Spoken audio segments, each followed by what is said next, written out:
Alors cette année, c'est absolument exceptionnel de l'avoir avec nous. Nous demandons tous, finalement, comment se passe et comment se déroule la vie à Gaza.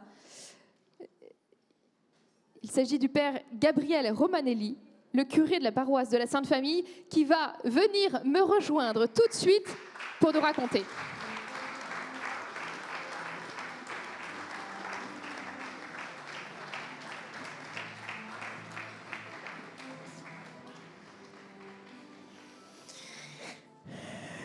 La jeunesse chrétienne de Gaza est une espèce en voie de disparition.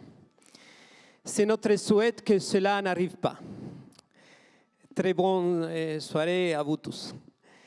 Je suis le père Gabriel Romanelli, argentin, religieux de l'Institut du Verbe incarné et curé de la seule église catholique de la bande de Gaza. Par la grâce de Dieu, je suis missionnaire au Moyen-Orient depuis 27 ans. La paroisse appartient au patriarcat latin de Jérusalem. Notre paroisse est immense, 135 sur 1065 chrétiens, pour la plupart orthodoxes, sur une population d'environ 2 300 000 personnes.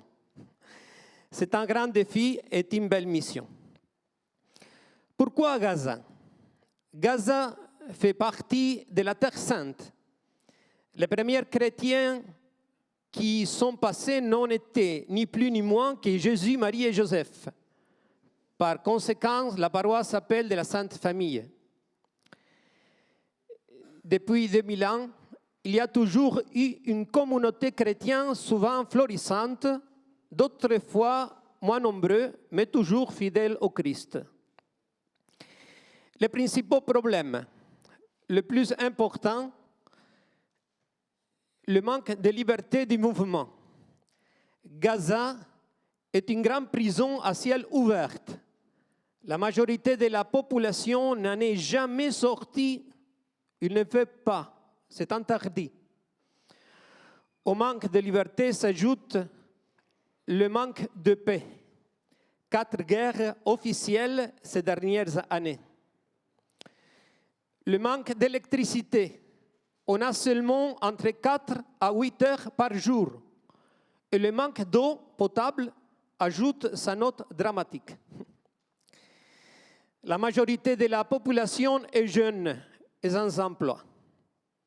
La communauté chrétienne, et en particulier les jeunes chrétiens, vivent tout cela et plus encore, puisqu'il n'est pas facile non plus d'être une minorité absolue au milieu d'une majorité écrasante, le 0,046%.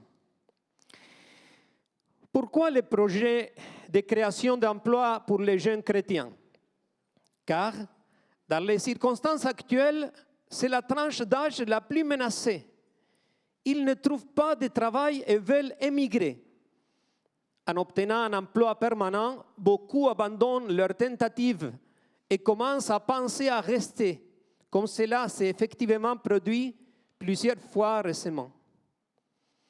Ces dernières années, et malgré les guerres et la ségrégation, le nombre de chrétiens qui a quitté la bande de Gaza se compte littéralement sur les doigts d'une main.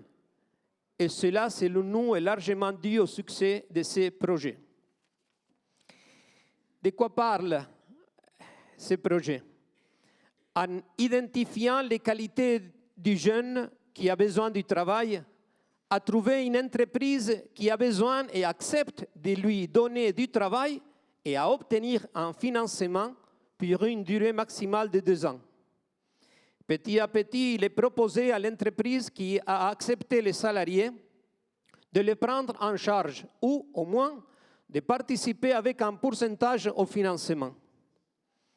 Ces dernières années, 113 jeunes ont participé et 55 ont trouvé un emploi permanent.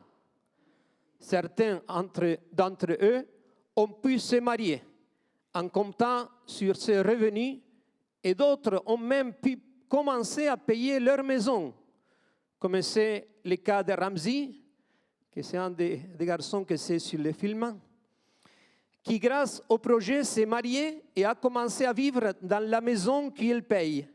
Et ils attendent leur deuxième enfant. Ou le cas de Sahar, qui grâce au projet soutient sa famille, son mari malade et ses 2 jeunes filles.